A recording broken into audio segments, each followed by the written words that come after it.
If you need a reliable Australian-backed GPS tracker for your car, caravan or motorbike, the Solid GPS and the Black Owl are two strong candidates. But below the surface, they're two very different beasts. So which one's best for you? Welcome back to the Muse and Greg. In May 2024, I reviewed the Solid GPS tracker and compared it to the Black Knight Z4. After that went live, I got many comments about another tracker, the Black Owl, and after a bit of research, I found it had some of the very features I felt were missing from the Solid GPS. So after buying a second rental caravan, I purchased the Black Owl tracker and borrowed another Solid GPS unit, and I spent the past 8 months testing both trackers side by side in the same caravan under identical and under varying conditions. In this video, you'll see their key differences and find out which tracker is the best fit for which user. Now, the Solid GPS hasn't changed much since my original review, so I'm just going to cover what's new on the Solid before focusing on the Black Owl.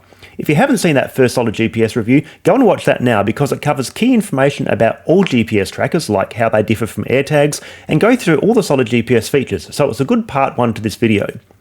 Whichever tracker you end up choosing, make sure you use coupon code MUSING in checkout on both official sites. Solid GPS will give you 2.5 months of free tracking, while the Black Owl will give you a $15 discount off the purchase cost of any of their trackers. Comparing the Solid GPS to the Black Owl is like comparing a pocket knife to a Swiss Army knife. They both do the same basic job, but the Black Owl's got a lot more features. Now, if you need them, the Black Owl's probably the better choice, but I found they sometimes made it harder to just do the simple tasks, so the Solid might be the better option if you've got basic tracking needs. The Solid GPS currently comes in just one style, a smooth-sided black box with a rechargeable battery that lasts either 3, 6 or 12 months. However, they're just about to release a new model that plugs into a vehicle's OBD2 port, which is on most cars built after about 2005, so it's specifically designed for vehicle tracking. Because it's going to be powered by a car battery, it'll be able to have more frequent tracking intervals than the current portable versions, plus some other new fleet-focused features. So keep an eye out for that if you're wanting to track a modern vehicle. The Black Owl has got several configurations already available.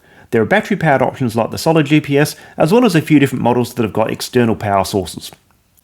Here are the main specifications that I think are probably relevant. I'm not going to go through this line by line. You can pause the video if you want to read these in detail. But in a nutshell, the Solid GPS is about half the cost of the Black Owl, including purchase price and monthly monitoring fees, and it's got a simpler user interface, while the Black Owl has got more frequent tracking intervals, longer battery life and warranty, and many extra features.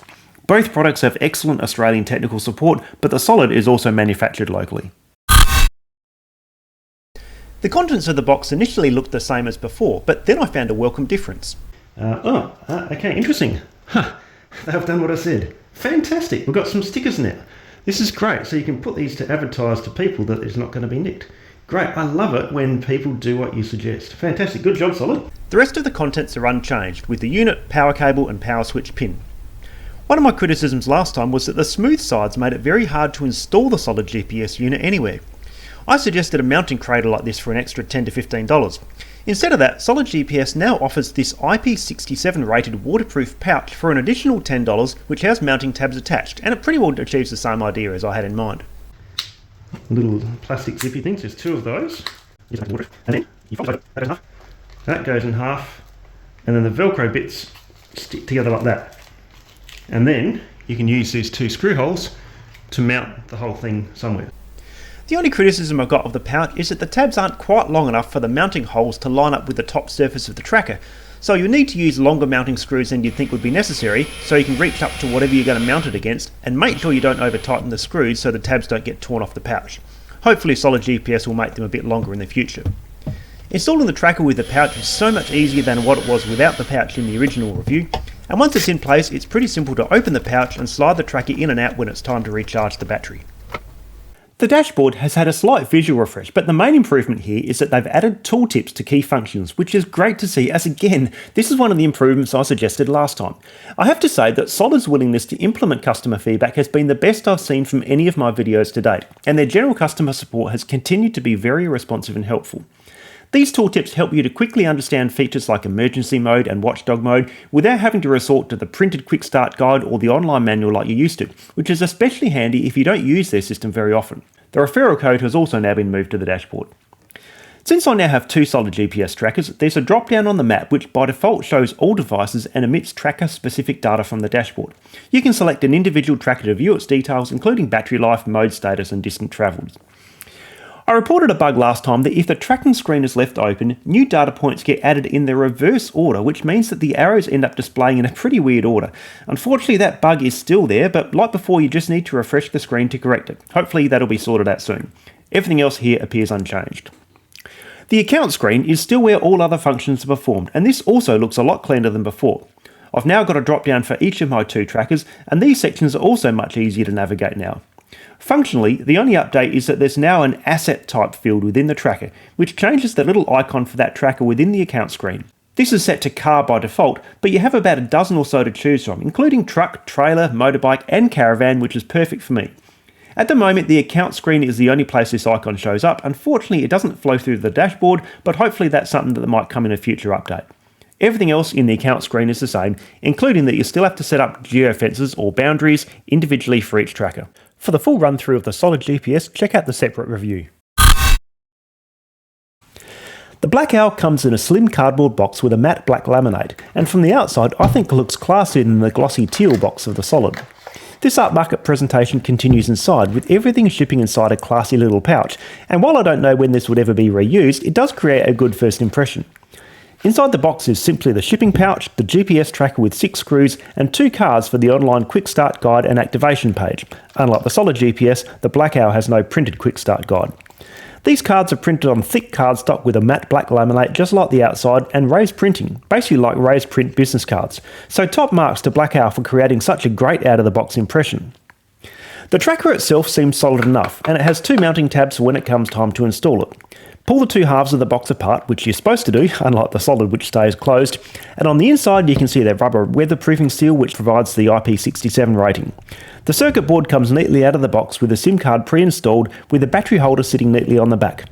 Altogether, the Black Owl creates a very neat and professional impression and makes the solid GPS look a bit amateurish by comparison.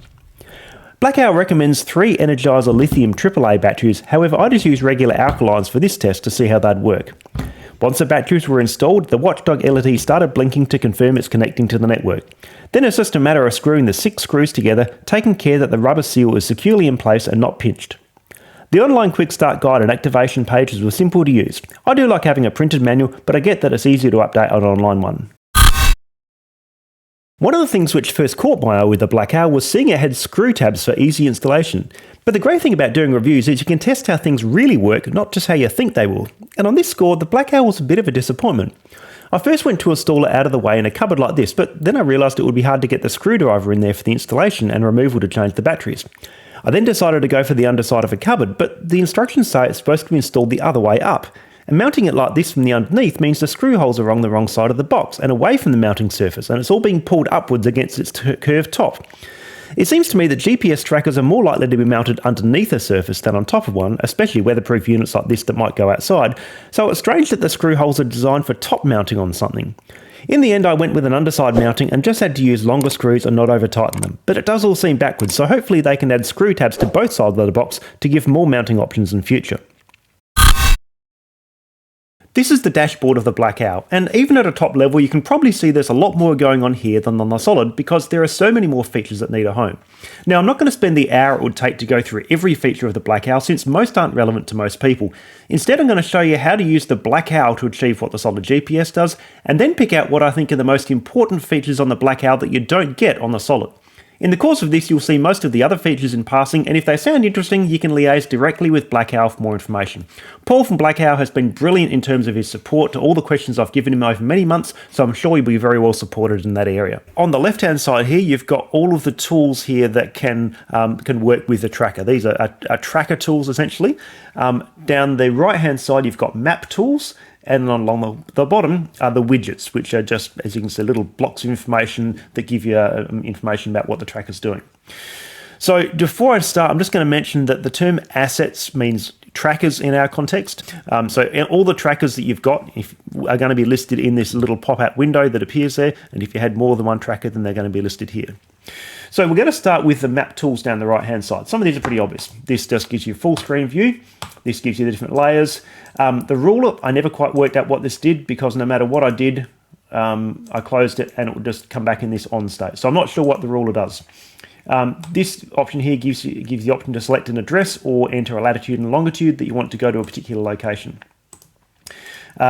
This tool, not sure what cluster does. Fit assets, if you've got a number of different trackers, then this will allow you to just see where they all are, so to get them all onto one screen. This one just shows or hides the trackers. As I said, that's what I mentioned about assets. Whatever assets, it'll display those or hide those off the map. This one here will hide or show geofences. I'll just zoom in a little bit just so you can see I've got a couple set up, which I'll go through in a little while. You can see there, and it's only pretty hard to see there, but you can see those showing and hiding. Show and hide routes, we're not going to go through that. Points of interest, we're not going to go through that. Names, these are just the names that have been given to those points of interest. So I'll just zoom in just a little bit, get a sneak peek of that. You can see there's the names attached to each of those, and you can turn those on or off if you want to. Tails, you can see the little tracker here is the red arrow, and behind that there's a short little green tail. You can turn that on or off if you want to. You can change the length of that a little bit, but not actually particularly long. It only gives you an option between 0 and 10 data points for a tail. If you want to see, like you do with a solid GPS, where you've actually got like the whole day's worth of travel, you do that separately, but it's not with these tails. And this just shows traffic as you'd expect, normal Google Maps type of features. Along the bottom, as mentioned, you've got the widgets. The only thing I've done that wasn't done in the factory is I've just added a picture of the caravan. Cameras, not relevant, not going to go through that. Services, we are going to go through what services. That's vehicle servicing. And this has got the sensors widget. Now, you can collapse that if you want to. And you can also customize that. You can add other things on there. Here are the other options you can add to that widgets bar. You can take widgets off. For example, we're not using the asset camera, so let's just turn that one off, and that just cleans that up a little bit. So yeah, you can customize those things around a bit. I did find that when I went to try to hide this, sometimes this button disappeared and there was no way to actually bring it back. I haven't been able to replicate that, but there may just be a few little teething bugs in this new interface. So we'll leave that as it is and come across into the left-hand side now. Okay, so assets. As I say, assets are the trackers, and trackers can be put into a number of different groups. Now, if you've only got the one tracker, this is all irrelevant. But if you had, let's say, a dozen or so trackers, you might have 4 in the courier vans, 4 into the delivery trucks, and 4 in service vehicles or something like that. You may want to put them in groups, and then you'd be doing that up here. Below that, you'd have a list of all the trackers you've got. And in this case, of course, we've only got the one. And at the moment, it shows that it's currently traveling 0 kilometers per hour. And the red dot just indicates that it's offline, as in it's not moving. Next to the tracker itself, you've got these 3 little dots, pretty unassuming things, but that's pretty important because that's what gives you access to change a lot of the settings for the tracker. Those top 3 are pretty self-explanatory. The bottom 3 probably will cover those perhaps elsewhere. If you go into the edit menu, you suddenly find all this extra stuff here. The main menu is where you can change the name of the tracker to something more meaningful than this. Icons, at the moment we've got an arrow, which can, at the moment, is different colours depending on what status it's in. You can change that arrow to a rotating icon of a car or a truck or whatever that rotates on the map as the tracker changes direction, although these don't scale down at all as you zoom out, so it might get a bit cluttered if you've got a lot of them. Or you can have an icon. There's some very interesting icons here. You've got the usual suspects. You've got a bicycle, a car, it looks like an ambulance or a police vehicle. Some of these are kind of weird, like you've got a high-speed train over here. Hot air balloon, somebody may want a hot air balloon they track. A luxury yacht.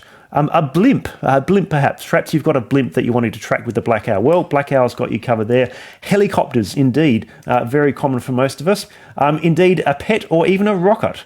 So lots and lots of options, but unfortunately, no caravans, despite all these other obscure options. Oh, by the way, there's a submarine. Is that a submarine? It looks like a submarine, or maybe a yacht. I'm going to call it a submarine. Whatever it is, there's likely to be an icon for you. But I'm just going to stick with the arrow.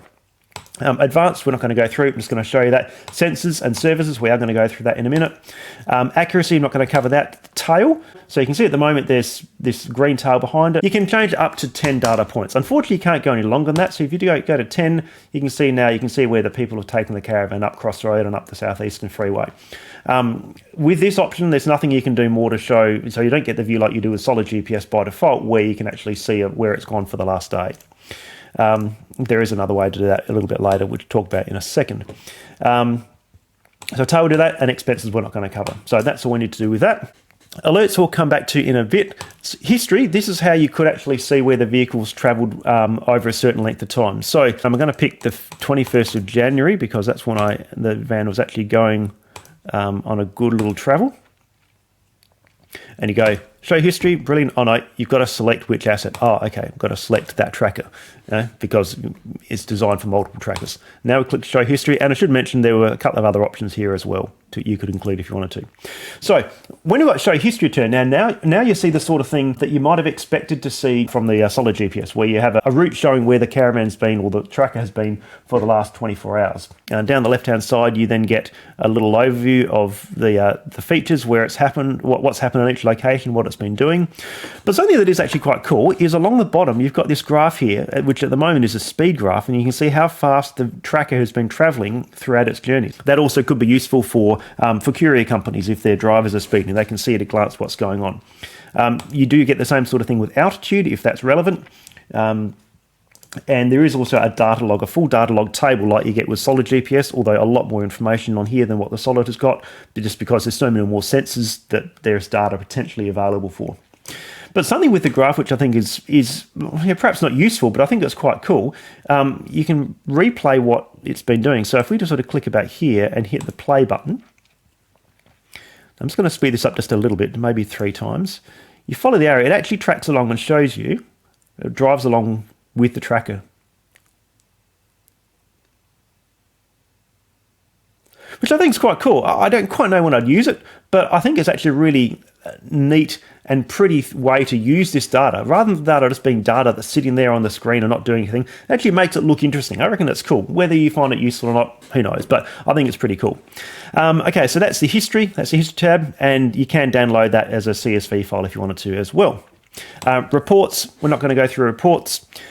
Send command, we're not going to go through that. Sharing is quite cool. Solid GPS has this as well. It lets you create a temporary read-only link to the tracking screen. This might be useful, for example, if the vehicle's been stolen and you want to share its location with the police, or if somebody needs to meet up with a vehicle and wants to see where it's up to. With the black arrow, we click the plus icon, and then we decide when we want the link to expire. Say, right, I want this link to be active for the next 24 hours, or the next 12 hours, or up until a certain date. You select how long you want it to be active for, select the tracker in question. Of course, it's just the one tracker again.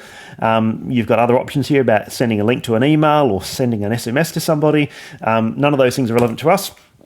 We'll go save, and then if you copy that link, and we open that in a new tab, this is then what a member of the public could get, and then if they had that link. And so you see they don't actually get many tools. They don't have anywhere as many tools down the bottom. There's nothing along the bottom. There's nothing up the left. It's just the map. I mean, they can sort of turn traffic on and off and show you locations and stuff, but they can't edit the tracker at all. This is just a really good read-only interface you can just send to somebody. So that's quite cool. Maintenance, we're not going to go through. Drivers, we're not going to go through. I do want to cover geofences and alerts.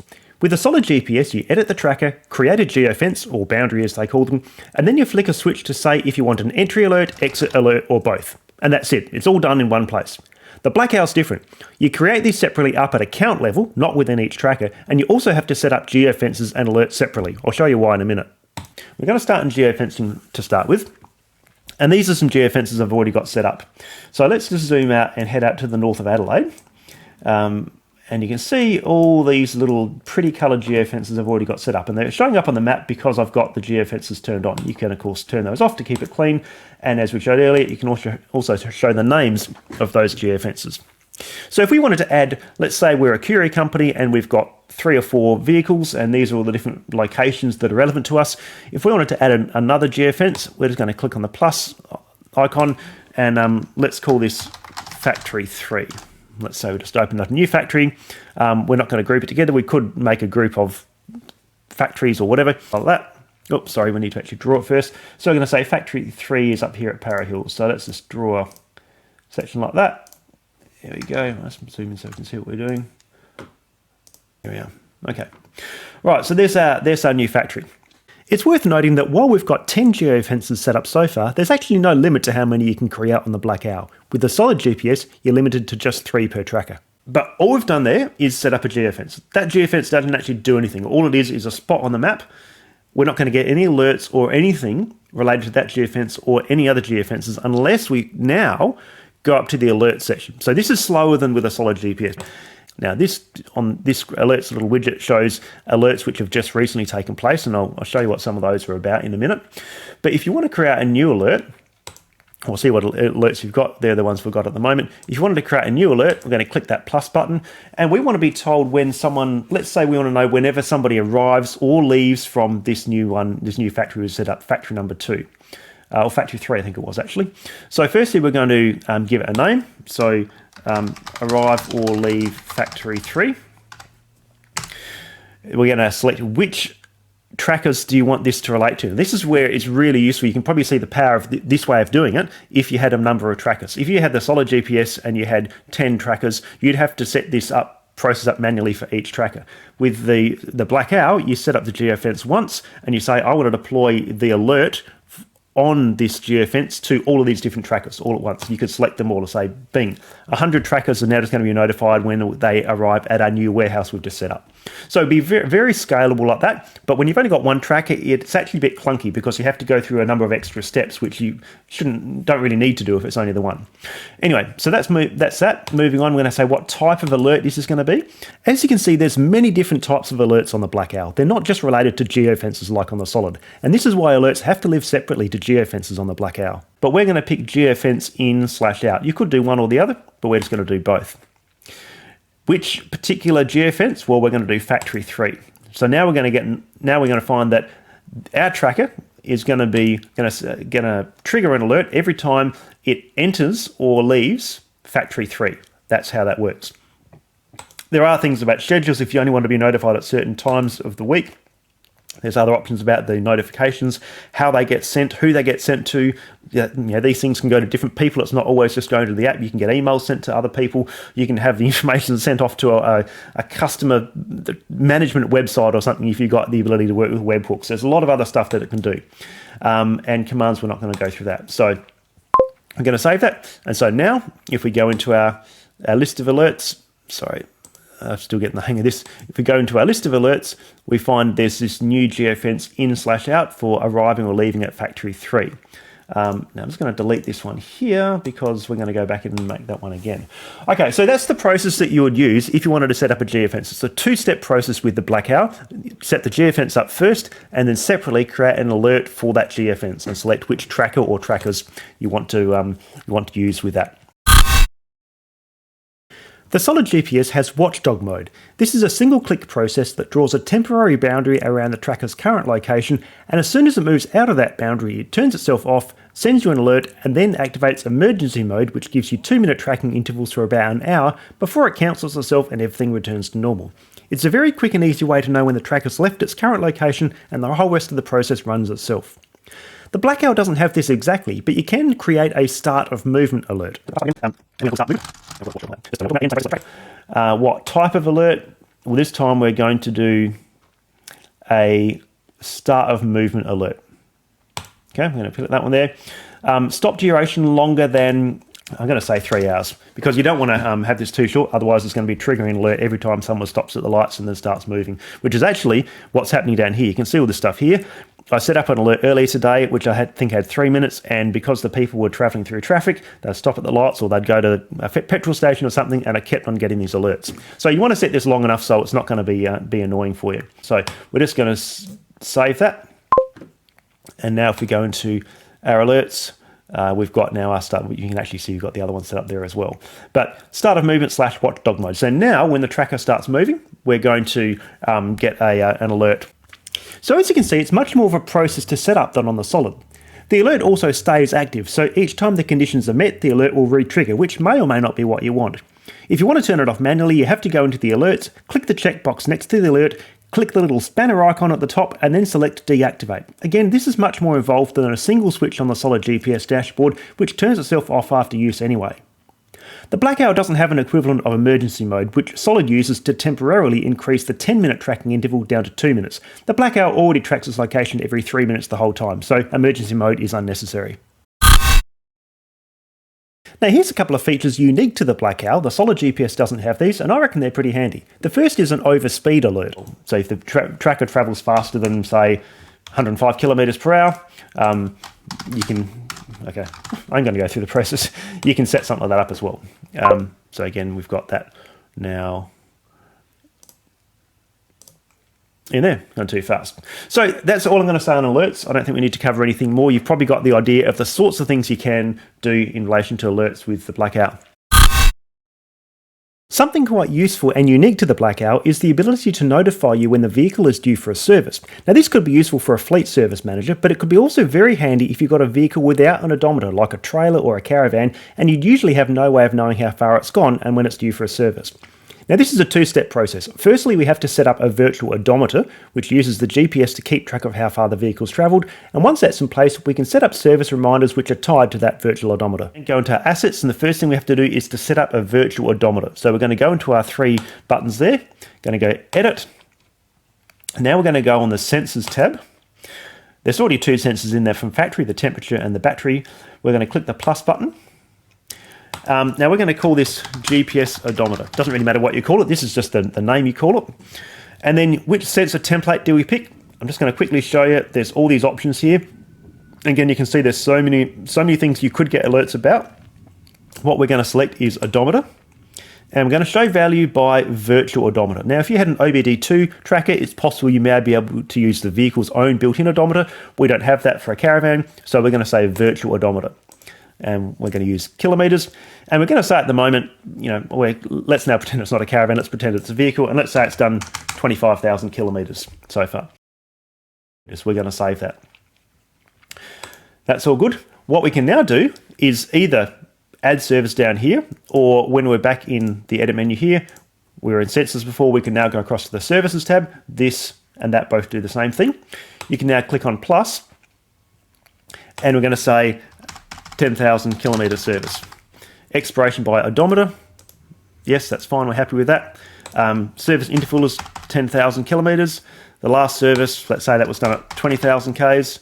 And we're going to renew after expiration. Again, you could have an email and a mobile phone alert. The service manager details could be put in there like that. Trigger event when left specifies how long before the next service you want to be notified. We'll say 500 kilometres. And now you'll see down here when that refreshes, we may just have to refresh the page. You'll then see down along the bottom, service. It's a 10,000 kilometre service. Remember we said it was last done at 20,000 Ks. It's at 25, so there's now 5,000 kilometres left on that service. And 500 Ks before the service, we'll get an email that looks pretty much like this. Okay, moving on. So we've covered geofences, routes and points of interest. We're not going to go through. Overview, I'm just going to show you there so you can see what's on there. Just some general information about the tracker. When I set this tracker up in January 2025, I used alkaline batteries rather than the lithium batteries they recommend. It's now October and the battery voltage is still 4.15 volts, which is getting low, but that's about 10 months from 3 alkaline batteries. Now, like the solid GPS and any tracker, battery life is very much going to depend on how much the tracker's moving during this time, so I ran a quick report to see how far the tracker had travelled in that 10 months. This was a pretty simple process, and the neat HTML report I generated showed that it travelled just over 12,000 kilometres, which I think is pretty reasonable out of one set of AAA alkaline batteries. Like the solid GPS, the Black Owl's got a mobile app. However, I rarely used it because, unlike the solid GPS, the Black Owl's mobile app was quite different to the desktop interface, which took long enough to learn anyway, so I just wasn't inclined to learn it all over again. But if you needed to use it, it'd certainly be quite learnable. In any case, Black Owl's advised the app's getting updated in the near future to provide a smoother and more unified experience. The main benefit of having the app is getting event notifications on your phone or smartwatch, rather than only on the desktop or via email. Some time ago, both trackers went up to Lake Gairdner, which is very isolated with absolutely no signal, so both trackers lost connection at about the same spot around here, and both left the marker showing their last known location, which is fair enough. Both trackers record their location locally when they go out of range, and they upload that to the cloud when they come back into range, so you can still see the total route eventually. Well, it's now over on South Australia's York Peninsula, and the Black Owl has correctly followed the van's location all the way to Butler's Beach, where it's camped. When we switch to the solid, you can see that the solid GPS actually lost signal before the van reached the campsite. It's the 31st of March today, and the last data point uploaded was on the 29th of March. While this is only one test, it's worth noting that even though the Black Owl is on Telstra only and the solid is Telstra plus Vodafone, the Black Owl actually performed better than the solid in an area with marginal signal strength. Whichever tracker you choose, make sure you use coupon code MUSING in checkout on both official sites for 75 days free tracking on the solid and $15 off the Black Owl. Now, these are both great trackers and I would happily use either, but this is where I see each tracker's ideal use case landing, even though both units can work in either situation. If you're only looking to track a few vehicles and have basic requirements around alerts, the solid GPS is probably the best choice. It's about half the cost of the Black Owl and has most of the features most people would need. As a result, the interface is very clean and easy to use. You can certainly use it for multiple vehicles, but you'll have to manage each tracker's alerts and geofences individually. The Black Owl can certainly track just one vehicle, and it still might be the right choice for individuals who need a hardwired version, a longer battery life than the Solid, lots of geofences, or a specific type of alert or report that the Solid doesn't have. However, its differences really shine when tracking a larger fleet of vehicles. There are way more alert options, it's easy to push actions out to multiple trackers and notify different people about different conditions, the longer battery life means less downtime for battery maintenance than the Solid, and while disposable batteries might not help the planet, it does mean you're back with a fully charged unit after only a few minutes. In short, the larger your fleet, the better a choice the Black Owl becomes. Of course, this plethora of features it has does make the interface harder to learn than the Solid, and an occasional user might end up pretty frustrated just trying to do simple tasks. But it's a powerful tool if you put the work into learning how to use it. For improvements, the Solid GPS's simplicity is one of its big advantages, so I would be loath to clog it up with too many extra features. However, I wouldn't mind seeing overspeed alerts and service reminders, and the vehicle speed graph from the Black Owl would also be a good visual addition. I also hope they can relocate the mounting tabs on the IP67 pouch as described. The Black Owl's biggest drawback is the complexity of the interface, and they're continuing to work on this as best as they can within the limitations of all those extra features.